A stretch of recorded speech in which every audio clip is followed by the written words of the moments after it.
KMF Nandini ಅದಕ್ಕೆ ನಾವು ಏನು ಹೇಳೋಕ್ಕಾಗಲ್ಲ. ಇವತ್ತು ನಾನು ನಂದಿನಿ KMF ಅವರ ಅಧ್ಯಕ್ಷರು ಮತ್ತು ಎಲ್ಲ ನಮ್ಮ ಸ್ನೇಹಿತರುಗಳೆಲ್ಲ ಸೇರಿ ಅತಿ ಸಂತೋಷದಿಂದ ಎಕ್ಸಿಬಿಷನ್ ಆವರಣದಲ್ಲಿ ನಂದಿನಿ ಪಾರ್ಲರ್ ಮಳಿಗೆಯನ್ನು ಒಂದು ಉದ್ಘಾಟನೆ ಮಾಡಿದ್ದೀವಿ. ಉದ್ದೇಶ ಆದರೂ ಇಷ್ಟೇ, ನಂದಿನಿ ಏನು ಮಾಡ್ತಾ ಇದೆ, ಮುಂದಿನ ದಿನಗಳಲ್ಲಿ ಏನು ಮಾಡಬಹುದು ಆ ವಿಚಾರಗಳನ್ನು ಜನಗಳಿಗೆ ಮುಖಾಂತರ ನಡಿಬೇಕು ಅಂತ ಒಂದು ಉದ್ದೇಶದಿಂದ ಇವತ್ತು ನಾವೆಲ್ಲ ಉದ್ಘಾಟನೆ ಕೂಡ ಮಾಡಿದ್ದೇವೆ. ನಂದಿನಿ ಕೇವಲ ಒಂದು ಮ್ಯಾನುಫ್ಯಾಕ್ಚರಿಂಗ್ ಫ್ಯಾಕ್ಟ್ರಿ ಅಲ್ಲ, ನಂದಿನಿ ಇದು ಒಂದು ರೈತರ ಸಹಾಯ ಹಸ್ತ. ಇದರಿಂದ ಸಾವಿರಾರು ರೈತರುಗಳ ಮನೆ ಜೀವನಗಳು ನಡೀತಾ ಇದೆ. ಈ ಒಂದು ನಂದಿನಿ ನಾವು ಹಿಂದಿನ ದಿನಗಳಲ್ಲಿ ಕೆಲವೊಮ್ಮೆ ವರ್ಷ ಹಿಂದೆ ನಾವು ಹೋದಾಗ ನಂದಿನಿ ಅಂದ ತಕ್ಷಣ ಮೈಸೂರು ಸಿಟಿ ಅಥವಾ ಅಕ್ಕಪಕ್ಕ ಏರಿಯಾಗಳು ಕೇಳಿಸ್ಕೊತಾ ಇದ್ದೀವಿ. ಇವತ್ತು ಮೈಸೂರು ದಾಟಿ ಈ ರಾಜ್ಯ ದಾಟಿ ದೇಶದ ವಿವಿಧ ಭಾಗಗಳಲ್ಲಿ ಇದರ ಪ್ರಾಡಕ್ಟ್ಗಳನ್ನು ಸೇಲ್ ಆಗ್ತಾಯಿದೆ. ನಿಜಕ್ಕೂ ನಮ್ಮ ಮೈಸೂರಿಗರಿಗೆ ಇದು ಒಂದು ಹೆಮ್ಮೆಯ ವಿಚಾರ. ಈಗಾಗಲೇ ನಮ್ಮ ಸ್ನೇಹಿತರು ಹೇಳ್ತಾರೆ ದುಬೈಯಲ್ಲೂ ಕೂಡ ನಂದಿನಿ ಮಾರಾಟ ಆಗ್ತಾಯಿದೆ. ಇದನ್ನು ಕೇಳಿದಾಗ ನಮ್ಗಳಿಗೆ ಒಂದು ಹೆಮ್ಮೆಯ ವಿಚಾರ. ಇಂಥ ಒಂದು ದೊಡ್ಡ ಕಂಪ್ನಿಯ ಅಧ್ಯಕ್ಷರು ಇವತ್ತು ಬಂದು ಇದನ್ನು ಉದ್ಘಾಟನೆ ಮಾಡಿ ಇದರ ಪದಾರ್ಥಗಳ ಬಗ್ಗೆ ತಿಳಿಸೋದು ತಮಗೆಲ್ಲ. ಮುಂದಿನ ದಿನಗಳಲ್ಲಿ ಇದು ಇನ್ನೂ ಹೆಚ್ಚಾಗಿ ಬೆಳೆಯಲಿ ಮತ್ತು ಇದರ ಪ್ರಾಡಕ್ಟ್ಗಳು ಹೆಚ್ಚಾಗಿ ನಮ್ಮ ಜನರು ಉಪಯೋಗಿಸಲಿ ಅಂತ ಆಶಿಸ್ತಾರೆ. ಮೈಸೂರು ಜಿಲ್ಲಾ ಹಾಲು ಒಕ್ಕೂಟದ ವತಿಯಿಂದ ನಾಡಿನ ಸಮಸ್ತ ಜನತೆಗೆ ನವರಾತ್ರಿ ಮತ್ತು ದಸರಾ ಹಬ್ಬದ ಆರ್ಥಿಕ ಶುಭಾಶಯಗಳು. ಇವತ್ತು ವಸ್ತು ಪ್ರದರ್ಶನದ ಆವರಣದಲ್ಲಿ ಮೈಸೂರು ಜಿಲ್ಲಾ ಹಾಲು ಒಕ್ಕೂಟದ ಮಳಿಗೆಯನ್ನು ತೆರೆದು ಯಾವ ರೀತಿ ನಮ್ಮ ಒಕ್ಕೂಟಗಳು ಗ್ರಾಮಗಳಲ್ಲಿ ಸಂಘಗಳು ಪ್ರಾರಂಭವಾಗಿ ಇವತ್ತು ಕರ್ನಾಟಕದಲ್ಲಿ 15 ಒಕ್ಕೂಟಗಳು ಸೇರಿ ಇದು ಎಲ್ಲ ಪ್ರಗತಿ ಹಂತದಲ್ಲಿದೆ, ಕೆಲಸ ನಡೀತಾ ಇದೆ.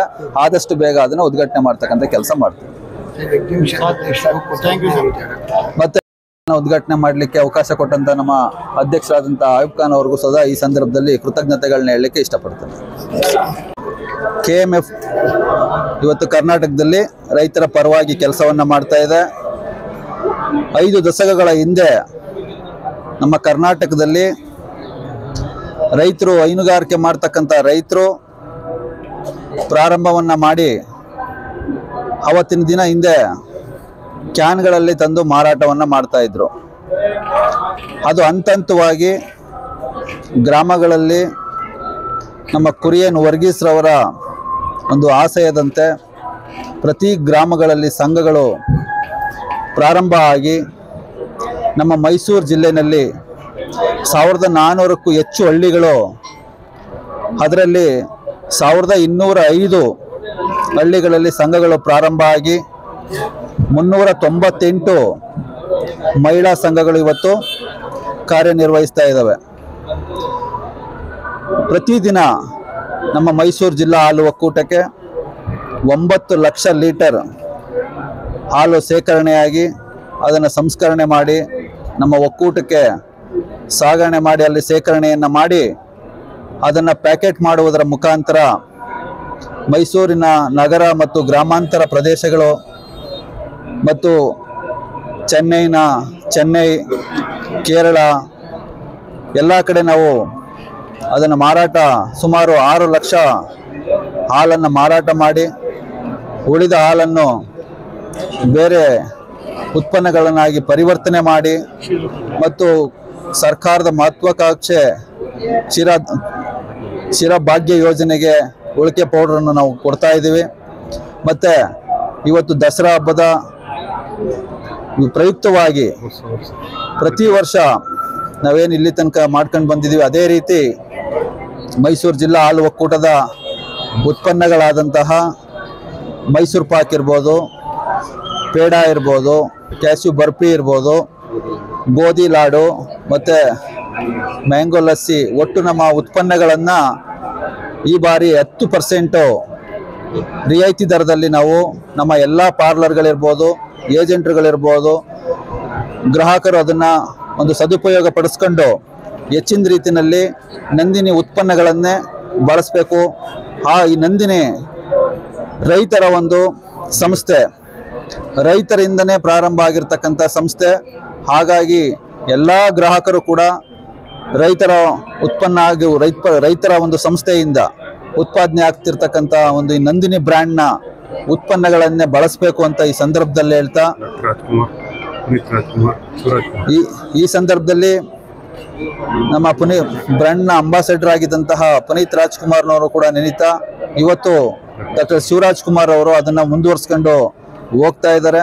ಮುಂದಿನ ದಿನಗಳಲ್ಲಿ ರೈತರಿಗೆ ಅನುಕೂಲ ಆಗ್ತಕ್ಕಂಥ ಹಲವಾರು ಯೋಜನೆಗಳನ್ನು ನಮ್ಮ ಒಕ್ಕೂಟದಿಂದ ಕೊಡ್ತಾ, ಮತ್ತು ಇದೇ ಸಂದರ್ಭದಲ್ಲಿ ಇನ್ನೊಂದು ವಿಚಾರ ಏನಂತ ಹೇಳಿದ್ರೆ, ನಮ್ಮ ರೈತರು ಅವರ ರಾಸುಗಳಿಗೆ ನಾವು ಇವತ್ತಿನ ತನಕ ಏನು ವಿಮೆಯನ್ನು ಮಾಡ್ತಾ ಇದ್ವಿ, ನಮ್ಮ ಒಕ್ಕೂಟದಿಂದ ನಾವು 75% ಅವ್ರಿಗೆ ಒಂದು ರೈತರಿಗೆ ಸಬ್ಸಿಡಿಯನ್ನು ಕೊಡ್ತಾ ಇದ್ವಿ. ಅದರ ಒಂದು ಬೆಲೆಯನ್ನು ನಾವು ಭರಿಸ್ತಾ ಇದ್ವಿ. ರೈತರಿಂದ 25% ಭಾಗವನ್ನು ನಾವು ಪಾಲಿಸಿ ಮೇಲೆ ನಾವು ಅದನ್ನು ಪಡಿತಾ ಇದ್ವಿ. ರೈತರು ಕೂಡ ಇನ್ನು ಮುಂದಿನ ದಿನಗಳಲ್ಲಿ ಪಾಲಿಸಿಯ ಮೊತ್ತ ಎಷ್ಟಿರುತ್ತೆ ಅದರಲ್ಲಿ ಬರೀ ಕೇವಲ 25% ಮಾತ್ರ ಕಟ್ಟಬೇಕು. ಅದ್ರ ಪ್ಲಸ್ GST. ಅದ್ರ ಮೇಲೆ ಯಾವುದೇ ಕಾರಣಕ್ಕೂ 50 ರೂಪಾಯಿನೂ ಕೂಡ 1 ರೂಪಾಯಿನೂ ಕೂಡ ಜಾಸ್ತಿ ಕೊಡಬಾರ್ದು ಇನ್ನು ಮುಂದೆ ಅಂತ ಈ ಸಂದರ್ಭದಲ್ಲಿ ರೈತರಿಗೂ ಕೂಡ ಈ ಒಂದು ದಸರಾ ಹಬ್ಬದ ಪ್ರಯುಕ್ತವಾಗಿ ಅವ್ರಿಗೂ ಒಂದು ಒಳ್ಳೇದಾಗಬೇಕು, ಅವರು ಹೈನುಗಾರಿಕೆಯಲ್ಲಿ ಹೆಚ್ಚು ತೊಡಗಬೇಕು ಅನ್ನೋ ಒಂದು ಕಾರಣಕ್ಕೋಸ್ಕರ ಅವರೆಲ್ಲ ರಾಸುಗಳಿಗೂ ಇನ್ಸೂರೆನ್ಸ್ ಮಾಡೋದ್ರ ಜೊತೆಗೆ 75% ನಾವು ಅದನ್ನ ಭರಿಸುವಂತ ಕೆಲಸವನ್ನ ನಮ್ಮ ಒಕ್ಕೂಟ ಮಾಡುತ್ತೆ. ಇನ್ನು 25% ಮಾತ್ರ ಆ ರೈತ ಭರಿಸಬೇಕು ಅಂತ ಈ ಸಂದರ್ಭದಲ್ಲಿ ದಸರಾ ಹಬ್ಬದ ಒಂದು ವಿಶೇಷವಾಗಿ ಅವರಿಗೆ 25% ಮಾತ್ರ ಅವ್ರು ಕೊಡಬೇಕು. ಯಾವುದೇ ಕಾರಣಕ್ಕೂ ಒಂದು ಹೆಚ್ಚಿನ ಬೆಲೆ ಕೊಡಬಾರದು ಅಂತ ಈ ಸಂದರ್ಭದಲ್ಲಿ ಹೇಳ್ತಾ, ಎಲ್ಲ ನಮ್ಮ ಕರ್ನಾಟಕದ ಹೈನುಗಾರಿಕೆ ಮಾಡ್ತಕ್ಕಂಥ ರೈತರಿಗೆ ಮತ್ತೊಮ್ಮೆ ದಸರಾ ಹಬ್ಬದ ಶುಭಾಶಯಗಳನ್ನು ಮತ್ತು ಗ್ರಾಹಕರಿಗೆ. ಕೆಲವು ಡೈರಿಗಳಲ್ಲಿ ರೈತರಿಗೆ ಹಣ ಸರಿಯಾಗಿ ಕೊಡ್ತಾರಲ್ಲ, ಒಂದೊಂದು 6 ತಿಂಗಳು 3 ತಿಂಗಳು ತನಕ ಉಳಿಸ್ಕೊತಾರೆ. ಇಲ್ಲ, ಇದು ಖಂಡಿತವಾಗ್ಲೂ ಅದು ನಿಮ್ಗೆ ತಪ್ಪು ಮಾಹಿತಿ ಇದೆ. ಯಾವ ಕಾರಣಕ್ಕೂ ನಾವು ಆತರ ನಮ್ಮ ಸಂಘಗಳಲ್ಲಿ ಯಾವುದೂ ಕೂಡ ಇವತ್ತಿನ ತನಕ ಆ ರೀತಿ ಆಗಿಲ್ಲ. ನಮ್ಮ ವಾರದ ಪೇಮೆಂಟ್ ಕೆಲವು ಸಂಘಗಳಲ್ಲಿ ಮಾತ್ರ 4 ವಾರದ ಪೇಮೆಂಟ್ ಮಾತ್ರ ಬ್ಯಾಲೆನ್ಸ್ ಇದೆ. ಮುಂದಿನ ದಿನಗಳಲ್ಲಿ ಅಂದ್ರೆ ಜಾಸ್ತಿ ಏನಿಲ್ಲ, 1 or 2 months ಅಲ್ಲಿ ಆ 4 ವಾರದ ಹಣವನ್ನು ಕೊಡುವುದರ ಜೊತೆಗೆ ಯಾವುದೇ ಕಾರಣಕ್ಕೂ ಮುಂದಿನ ದಿನಗಳಲ್ಲಿ ಆ ವಾರದ್ದು ಪೇಮೆಂಟ್ ಅನ್ನ ಮಾಡುವಂತ ಕೆಲಸವನ್ನ ನಾವು ಮಾಡ್ತೇವೆ.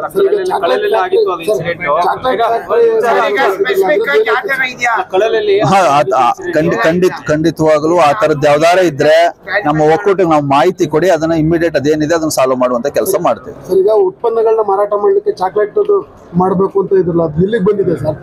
CMಗೆ ಏನಾದ್ರು ಪ್ರಪೋಸಲ್ ಕೊಡ್ತಿದ್ದೀರಾ? ಅದು ಯೋಜನಾ ಹಂತದಲ್ಲಿದೆ. ಅದನ್ನೆಲ್ಲ ಮುಂದಿನ ದಿನಗಳಲ್ಲಿ ಎಲ್ಲ ಯೋಜನಾ ಹಂತದಲ್ಲಿದೆ. DPR ಮಾಡ್ತಾ ಇದೀವಿ. ಅದನ್ನ ಮುಂದಿನ ದಿನಗಳಲ್ಲಿ ಅದನ್ನ ಒಂದು ಆ ಘಟಕವನ್ನು ಸ್ಥಾಪನೆ ಮಾಡ್ತಕ್ಕಂಥ ಕೆಲಸವನ್ನ ಮಾಡ್ತೇವೆ.